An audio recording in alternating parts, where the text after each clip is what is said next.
지난 한 주간 여러분들 어떻게 지내셨습니까? 저는 지난 한 주간 정말 긴 시간 많은 일들을 겪은 한 주간이 아닌가 하는 생각이 듭니다. 지난 목요일부터 토요일까지 저는 처음으로 에드먼턴 그리고 캘거리를 제 아내와 더불어 출장 여행할 수 있었습니다. 영하 17도. 아마 제 기억에 제 조국 한국에서도 제 어렸을 적에는 영하 17도, 18도 이렇게 겨울에 된 적이 있었던 것 같습니다. 그러나 제가 성인이 되어서 17도가 되는 것, 영하 17도, 눈보라, 바람 이런 것들을 맞아본 것은 정말 처음인 것 같습니다. 게다가 제가 묵고 있었던 호텔 숙소가 그리 나쁜 곳이 아니었는데 캘거리 시내에 아주 좋은 베스트 웨스턴, 그것도 플러스 이렇게 좋은 방이었는데 제 아내와 제가 투숙하고 그리고 2시간, 3시간 동안 히터가 고장나서 찬바람이 나왔습니다. 그런데 참 멍청하게도 그 찬바람 나오자마자 신고하면 됐을 것을 조금 있으면 괜찮아지겠지. 아마 바깥이 너무 추우니까 지금 정상적으로 작동이 되는데도 이렇게 느껴지는 것 아닌가 하고 둘이 꼭 부둥켜 안고 견뎌내기로 하였습니다. 3시간 지날 동안 계속 찬바람이 들어서 도저히 참을 수 없어 아래층에 문의했더니 히터가 고장난 것이었습니다. 그래서 그만 방을 옮겨주어서 옮겨진 방에서 잠을 잤습니다만 밤새도록 그 영하 17도가 되는 그런 날씨를 놓기려고 하다 보니까 그 히터가 왱왱하고 돌아가니까 밤새 잠을 잘 수 없었습니다. 아무튼 그럼에도 불구하고 정말 캐나다는 넓은 나라이구나. 가도 끝이 없구나. 아무리 쳐다봐도 평지가 보이는구나 하는 체험을 아주 특별하게 한 출장이었습니다. 그뿐만이 아닙니다. 지난주는 저를 이곳 캐나다 밴쿠버로 파송해준 서울 영성교회가 60주년을 맞는 특별한 한 해였습니다. 우리는 그 행사를 위해서 우리 모든 교인들이 축하의 인사를 담아 비디오를 보냈습니다. 그곳 교회 목사님을 통해서 아주 좋은 그리고 아주 성대한 그리고 아주 기념할 만한 좋은 기념 예식이 있었다는 말씀을 들었습니다. 그리고 그렇게 멋진 화면을 만들어서 보내주신 여러분들에게 정말 감사하다는 말씀을 주셨습니다. 그것뿐만 아니라 제가 캐나다에 파송되어서 정말 우여곡절 끝에 이곳에 신학교를 세우고 그리고 드디어 지난 주간에 목회학 박사 3분 그리고 디플로마 5사람의 졸업생을 배출할 수 있었습니다. 그것뿐만이 아닙니다. 제 둘째 아들이 이곳 밴쿠버에 와서 1.5세로 살아가는 동안 드디어 투와슨 지역의 가장 대표적인 교회라고 할 수 있는 사우스 델타 베프티스트 처치에서 무려 93.5%라고 하는 압도적인 지지를 받고 담임 목사로 지명된 일도 있었습니다. 저는 제 평생토록 받을 수 있었던 많은 박수, 많은 축하를 지난 주간 내내 받은 것 같습니다. 수많은 문자 메시지를 받고 많은 전화를 받고 많은 박수를 받아서 그야말로 어안이 벙벙한 한 주간이었습니다. 마음속에는 감사가 넘쳐나고 기쁨이 넘쳐나고 새로운 은혜가 넘쳐나는 것을 체험했던 한 주간이었습니다. 아마 제 생각에 제 아들도 저와 크게 마음이 다르지 않겠습니다만 그러나 이 은혜를 생각하면 앞으로 남은 일평생토록 몸이 부서진다고 해도 하나님의 사명을 위해서 하나님의 영광을 위해서 그렇게 열심히 제 남은 생에도 제 아들의 남은 생에도 하나님 앞에 충성으로 봉사할 수 있지 않을까 하는 생각을 하게 된 한 주간이었습니다.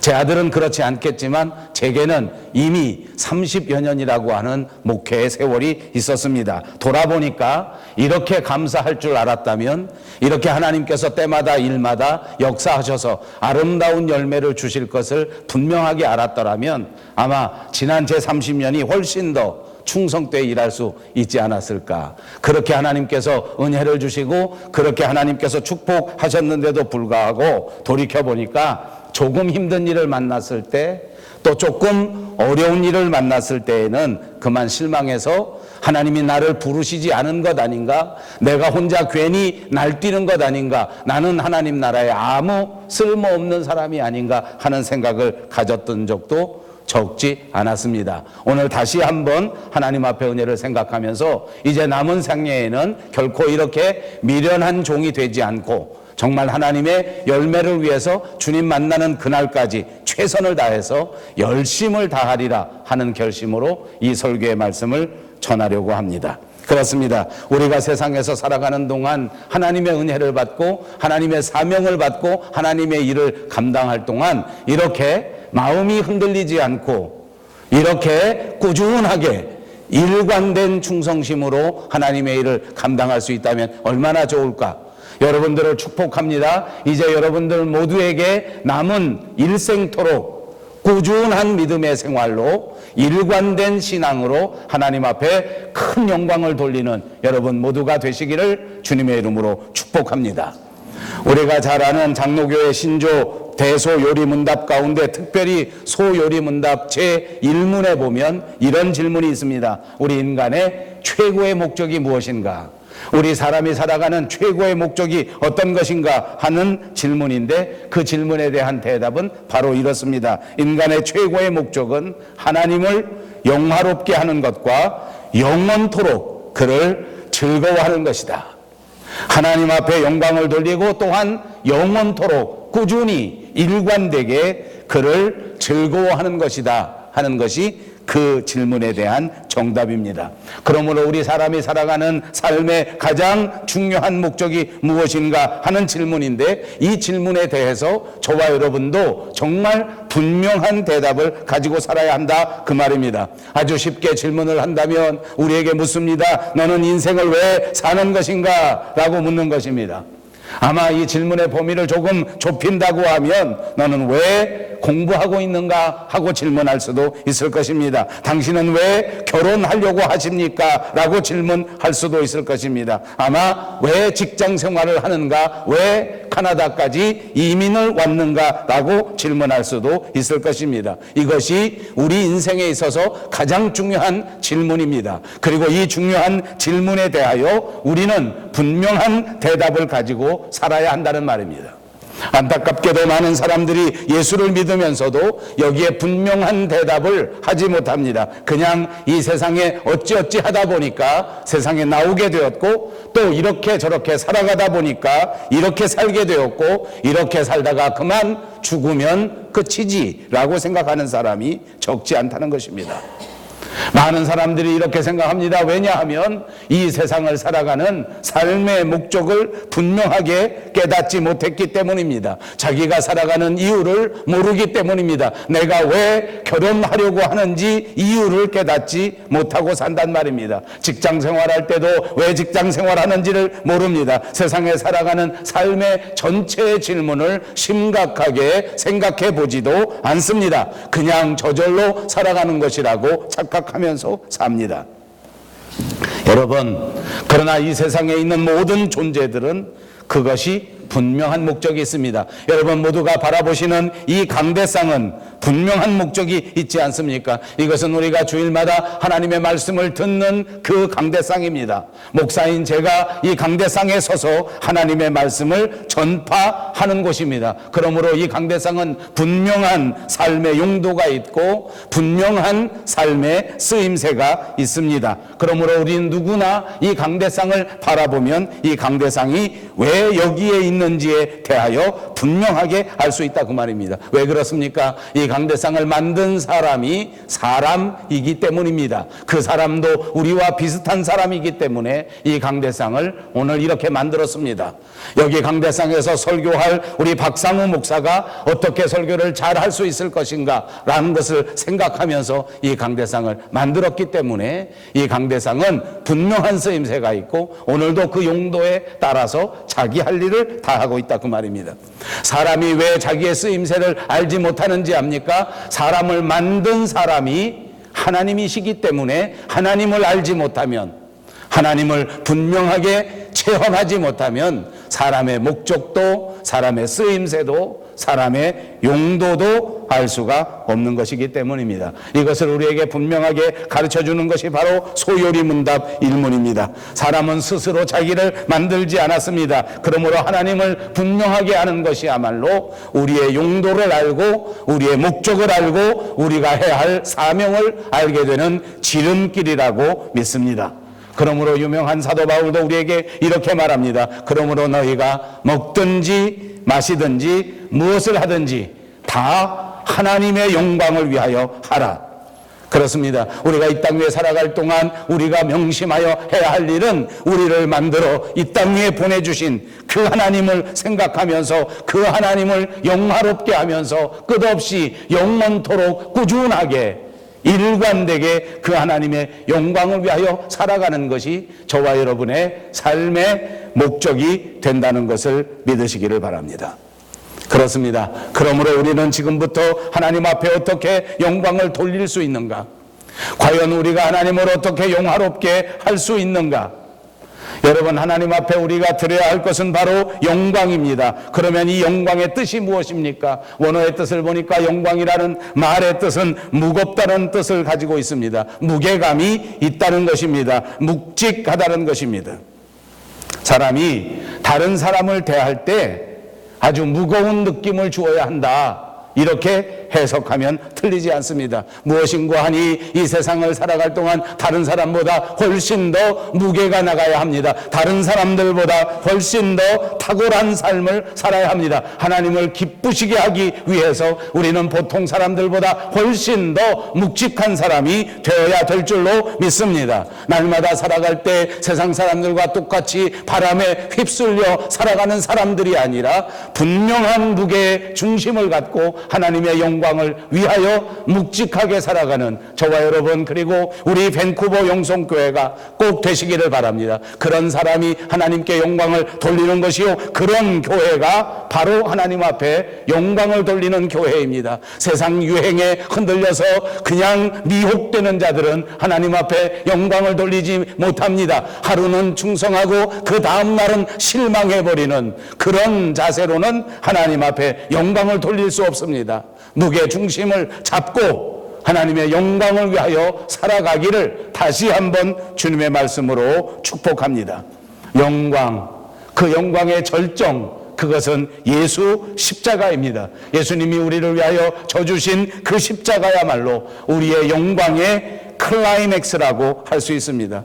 예수님은 그분 자신을 우리에게 주셨습니다. 자신의 말씀을 통해서, 자신의 일생의 삶을 통해서 이 땅 위에 살아가는 동안 하나님 앞에 드려야 할 하나님의 영광이 무엇인가를 가장 잘 보여주셨습니다. 그러므로 예수님의 십자가를 따라가노라면 우리는 자연스럽게 하나님의 영광을 배울 수 있고 하나님께 영광을 돌릴 수 있습니다.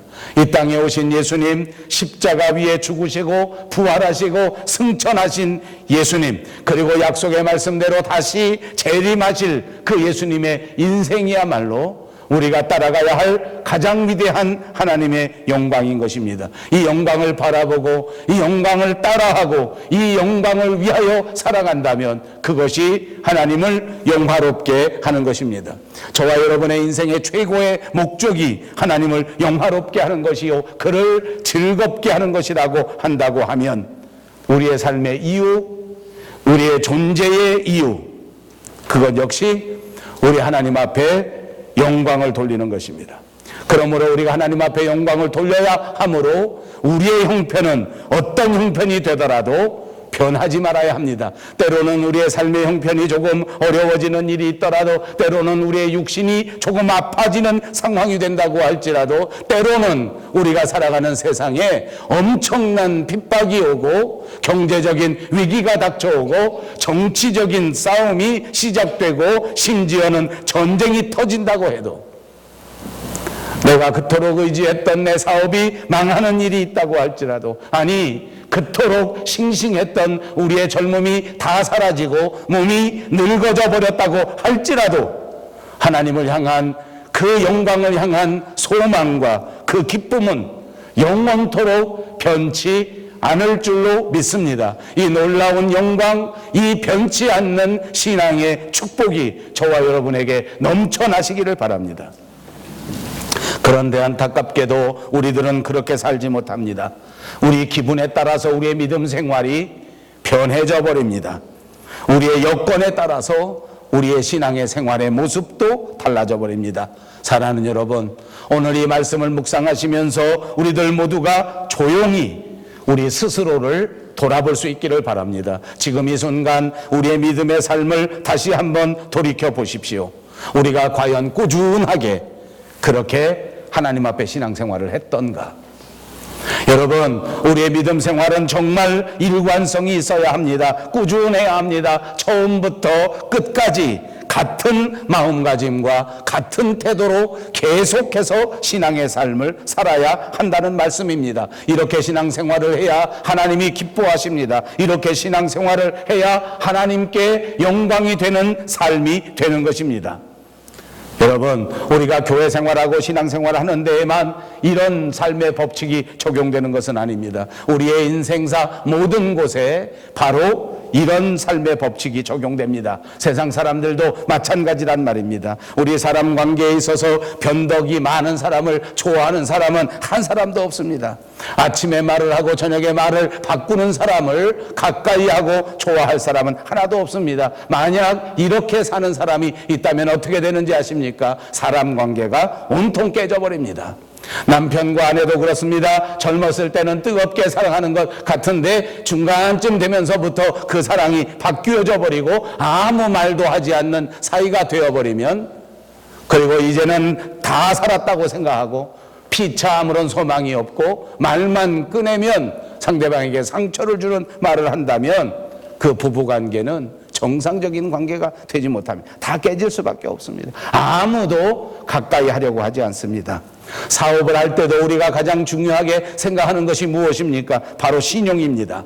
사람들에게 신용을 받으려고 하면, 사람들에게 인정을 받으려고 하면 분명하게 계속하여 꾸준하게 그 삶의 모습을 보여야 한다는 것입니다. 그렇습니다. 그럴 때 그 사업도 성장하고 그 사업도 성공할 수 있는 것 아닙니까? 기분 좋으면 열심히 하고 기분 나쁘면 입에다 그냥 무엇을 물은 것처럼 입을 쿵 내밀고 그렇게 사업을 하고 그렇게 장사를 해서 성공할 수 있는 사업은 하나도 없을 것입니다.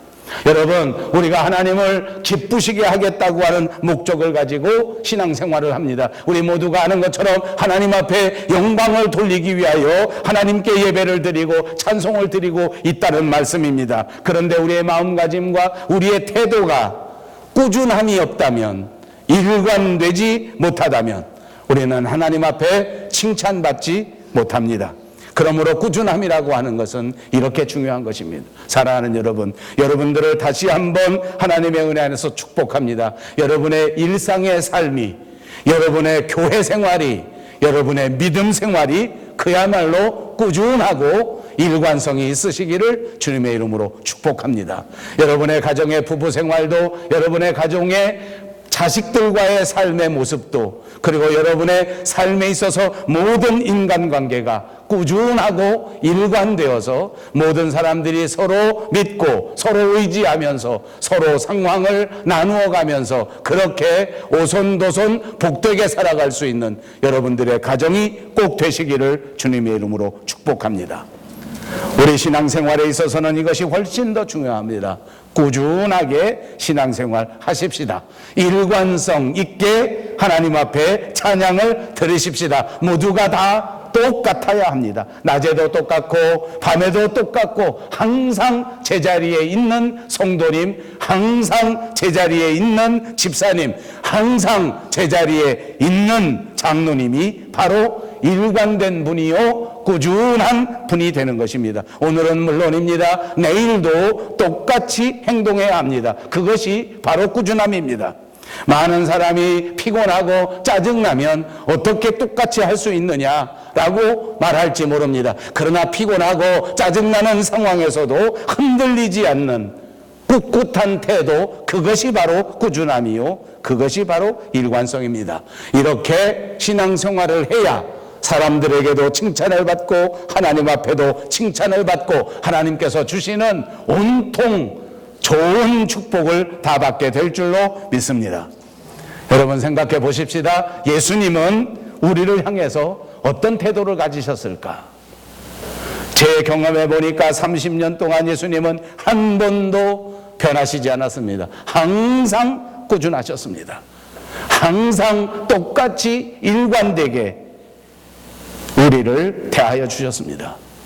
그러므로 저는 우리 예수님이 분명하게 믿어집니다. 어떤 상황에서도 주님이 그립습니다. 주님을 찾습니다. 주님을 부릅니다. 예수님은 어제나 오늘이나 또 영원토록 변하시지 않는 동일한 분이시기 때문에 내가 필요할 때마다 그분 앞에 나아갈 수 있고, 내가 원할 때마다 그분은 그 십자가 그 자리에 계셨었고, 앞으로도 언제나 내가 어려울 때, 내가 힘들 때, 내가 찾을 때 그 하나님은 그 자리, 그 십자가에 계실 줄로 믿습니다. 여러분의 하나님은 그 자리에 계십니다. 여러분의 예수님은 오늘도 십자가에서 여러분의 기도를 기다리십니다. 여러분의 찬송을 기다리십니다. 그것이 예수님의 꾸준함이요, 그것이 예수님의 일관성입니다. 예수님은 우리에게 이렇게 꾸준하시기 때문에 오늘 예수님께서는 저와 여러분에게도 꾸준하기를 원하시는 것입니다. 사랑하는 여러분, 여러분에게 묻습니다. 과연 여러분의 신앙생활 안에 오늘 말씀드린 이와 같은 꾸준함, 이와 같은 일관성이 있으십니까? 여러분 돌이켜 보십시오. 여러분의 삶의 현장 속에서 남편과 아내 사이에 이런 일관성, 이런 꾸준함이 있으십니까? 제발 이렇게 꾸준하게 남편과 아내가 살아가시기를 바랍니다. 자식을 사랑할 때 이렇게 꾸준함이 있으셨습니까? 이제부터 남은 평생토록은 제발 변덕 부리지 말고 꾸준하게 자식을 위해 희생하고, 자식을 위해 사랑하고, 자식을 위하여 내 모든 것을 나누어 줄 수 있는 부모들이 되시기를 바랍니다. 우리 교회를 위해서도 똑같이 이런 꾸준함과 이런 일관성이 꼭 있으시기를 바랍니다. 여러분, 우리가 시종일관 하나님 앞에 이렇게 일관되게 꾸준하게 성실하려고 하면 분명하게 실천해야 될 것이 있습니다. 그것이 오늘 본문의 말씀입니다. 그 첫째는 11절 말씀에 보십시오. 우리가 간절히 원하는 것은 너희 각 사람이 동일한 부지런함을 나타내어 끝까지 소망의 풍성함에 이르러 그랬습니다. 그러므로 우리가 이렇게 시종일관 하나님 앞에 꾸준하려고 하면 첫째 기억하십시오. 부지런해야 합니다. 입으로 한번 해보십시다. 부지런해야 됩니다. 부지런해야 됩니다. 아멘. 부지런해야 됩니다. 사람이 부지런해야 꾸준하게 신앙의 삶을 살 수 있다는 것입니다. 로마서 12장 11절에도 보니까 부지런하여 게으르지 말고 열심을 품고 주를 섬기라. 부지런함이 없이는 우리의 행동을 시종일관 꾸준하게 일관되게 유지할 수가 없다는 말입니다. 아무리 100번 1000번 결심하고 또 결심한다고 할지라도 게으른 사람은 실행하지 못한다는 거예요. 여러분, 요즘 시대의 특징은 무엇입니까? 다 게으릅니다. 모든 사람들이 게으름을 보이는 것이 아마 시대적 특징이 아닌가. 결심을 해도 실천을 하지 못합니다. 왜냐하면 게으르기 때문입니다. 요즘 젊은이들은 훨씬 더 게으릅니다. 제가 카나다, 미국에 와보니까 대부분 캐나다나 미국이 우리 조국 한국보다 좋은 것이 많았습니다. 그래서 우리 한국 사람들은 미국을 좋아하고 캐나다를 좋아합니다. 그러나 제 경험 가운데 우리 미국이나 캐나다가 우리 한국보다 훨씬 못한 것이 하나 있었습니다. 뭐냐면 제가 미국 뉴욕에 방문했을 텐데 제 아주 가까운 친구 목사님의 조카가 뉴욕 대학교에서 유학을 하고 있었습니다. 그래서 그 뉴욕 대학교에서 유학하는 조카를 방문하고 선물을 사다 주고 뭐 먹을 것을 챙겨주기 위해서 그 목사님과 함께 그 뉴욕 대학교 기숙사를 한번 가본 적이 있습니다. 기숙사 방마다 방 열려 있는 데마다 들여다보니까 애들 짐이 산처럼 놓여 있어. 어쩌면 방을 다 그렇게 만들었는지 몰라. 그리고 싹싹 이렇게 피해 다녀. 걸어 다닐 때도 가운데다 짐으로 길을 내고 옆에 다 옷 벗어서 그냥 잔뜩 싸놓고 그리고 이러고 기어다니. 기숙사만 그럴까? 우리 성도님들 집에 애들 방이 그럴라나? 애은이 방이 그럴라나?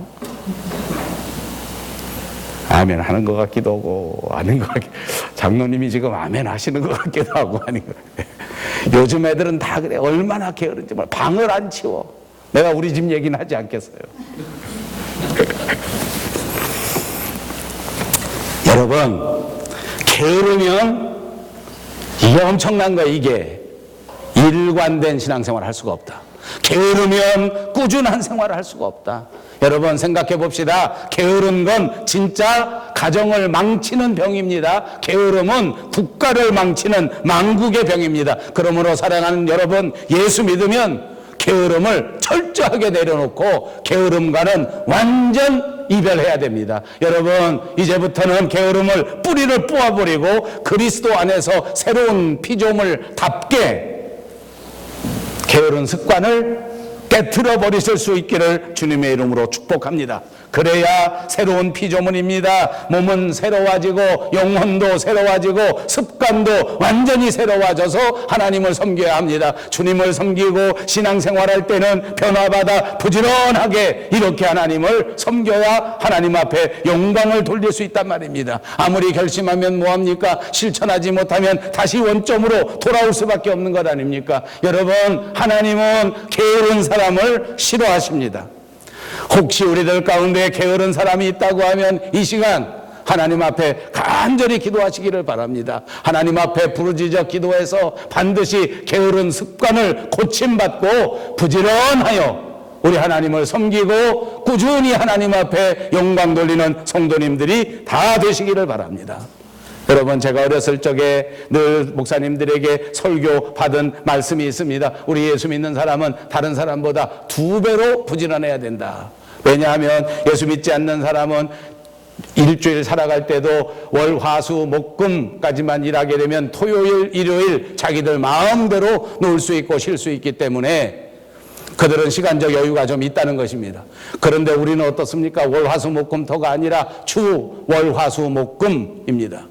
우리에게 쉴 수 있는 날은 토요일 하루밖에 없습니다. 다른 사람은 이틀 동안 자기 시간을 가질 수 있지만 우리는 기껏해야 부지런히 움직여야 일주일에 하루 토요일만 쉴 수 있습니다. 주일은 우리가 일요일이 아닙니다. 마음대로 쉬는 날이 아닙니다. 하나님을 위하여 더 열심히 부지런하여 하나님을 섬기는 날이기 때문에 훨씬 더 부지런해야 돼요. 훨씬 더 부지런해요. 다른 사람은 자기 시간을 즐길 수 있지만 우리는 그 시간에 성경 공부도 해야 되고 그 시간에 예배 준비도 해야 되고 그 시간에 여러 가지 봉사도 해야 되기 때문에 이 보통 일이 아닙니다. 여러분, 우리 한 사람 한 사람 스스로 한번 생각해 봅시다. 2017년 시작했을 때에 내가 2017년에는 꼭 이렇게 하리라 우리 마음속에 결심하고 작심해 놓은 것 있지 않습니까? 여러분, 벌써 11월 첫째 주입니다. 이제 2017년이 2달밖에 안 남았습니다. 아직도 실천하지 못한 것, 과연 우리가 2달 안에 마무리할 수 있겠습니까? 왜 이렇게 됐나? 여러 가지 원인이 있을 것입니다. 아마 여러분의 공통된 원인은 부지런하지 못했습니다. 게을러서 미루어 두었다가 아직까지 아무것도 하지 못한 일이 많을 것입니다. 사랑하는 여러분, 부지런하여 꾸준한 신앙생활 할 수 있는 여러분들이 꼭 되시기를 바랍니다. 두 번째 있습니다. 꾸준한 신앙생활 하기 위해서 오늘 본문 말씀해 보니까 12절입니다. 믿음과 오래 참음으로 말미암아 약속들을 기업으로 받는 자들이라 하는 말씀이 나옵니다. 그러므로 우리가 꾸준하게 하나님 앞에 신앙생활 하려고 하면 인내해야 된다는 것입니다. 참아야 한다는 것입니다. 참아야 하느니라. 오래 참아야 일관된 신앙생활을 할 수 있다. 오늘 이 성경 본문의 말씀은 특별히 구약 성경의 아브라함을 마음에 두고 하는 말이라고 생각합니다. 그것이 15절에 보면 저가 이같이 오래 참아서 약속을 받았다라는 말씀이 있는 것을 보니까 알 수가 있습니다. 신약 성경 야고보서 1장 4절에도 보니까 인내를 온전히 이루라. 이는 너희로 온전하고 구비하여 조금도 부족함이 없게 하려 함이라 하고 말씀합니다. 사랑하는 여러분, 신앙생활을 꾸준히 하시기를 원하십니까? 일관성 있는 사람이 돼서 하나님 앞에 영광을 돌리시기를 원하십니까? 그렇다면 오래 참으시기를 주님의 이름으로 축복합니다. 신앙생활하면서 참아야 한단 말입니다. 기도하고 나면 그 기도의 응답을 오래 참으면서 기다릴 줄 알아야 한단 말입니다. 예수를 잘 믿지만 예수 믿는 사람에게도 감기 들릴 수 있습니다. 예수 믿는 사람도 질병에 걸릴 수 있다는 말입니다. 그래도 오래 참을 줄 알아야 할 줄로 믿습니다. 오래 참으면서 오직 하나님을 바라보고 하나님의 응답을 기대하면서 살아가는 인내심, 이것이 있어야 우리의 신앙생활이 꾸준해지고 이것을 통하여 하나님 앞에 영광을 돌릴 수 있는 것입니다. 여러분, 요즘 사람들의 특징 가운데 하나가 게으름이라고 하면 못지않는 또 하나가 참지 못하는 것입니다. 요즘 사람들은 참지를 못합니다. 젊은 사람일수록 더더욱 성격이 급해집니다. 신앙생활 하다가도 자기 마음에 들지 않으면, 자기 기분에 맞지 않으면 즉시 그만둬 버립니다. 기도하다가도 자기 마음의 수가 틀려버리면 기도를 즉시 그만둡니다. 성경 읽다가도 꾸준히 읽지를 못합니다. 참으면서 열심히 읽지를 못합니다. 무언가 마음에 확 닥쳐오는 게 없으면, 머릿속에 번뜩번뜩 떠오르는 게 없으면 즉시 중단하고 책을 덮어버리는 게 일수입니다. 여러분 기억하십시오. 우리의 믿음 생활은 인내입니다. 성경에는 우리에게 가르쳐줍니다. 인내를 온전히 이루라. 인내하지 않고 견디지 못하면 환난도 이길 수 없고 고난도 이길 수 없고 세상도 이길 수가 없습니다. 우리 예수 믿는 사람이 이 땅 위에서 세상을 극복하고 하나님이 약속하신 승리를 체험하려고 하면 오래 참는 역사가 있어야 될 줄로 믿습니다. 환난을 당합니다. 어려움을 당합니다. 그러나 기억하십시오. 이 환난 뒤에는 하나님이 감추어 놓으신 우리 일생일대의 가장 귀한 축복이 숨어 있습니다. 참지 못해서 하나님이 약속해 주신 이 축복을 받아 누리지 못하고 견디지 못해서 하나님이 예비해 놓으신 이 아름다운 결과를 체험하지 못한다면 얼마나 불쌍합니까? 얼마나 불쌍합니까? 끝까지 참고 오래 참는 자가 하나님 앞에 영광을 돌리고 하나님을 기쁘시게 하는 것을 믿으시기를 바랍니다. 이렇게 게으르지 않고 이렇게 시종일관 꾸준하게 하나님을 섬기는 자를 하나님은 기다리시고 하나님은 축복하시는 것입니다. 사랑하는 여러분, 저와 여러분 모두가, 그리고 우리 밴쿠버 영성교회가 꼭 이런 축복을 받아서 하나님 앞에 칭찬을 받는 아름다운 주님의 교회가 꼭 되시기를 주님의 이름으로 축복합니다. 기도하겠습니다.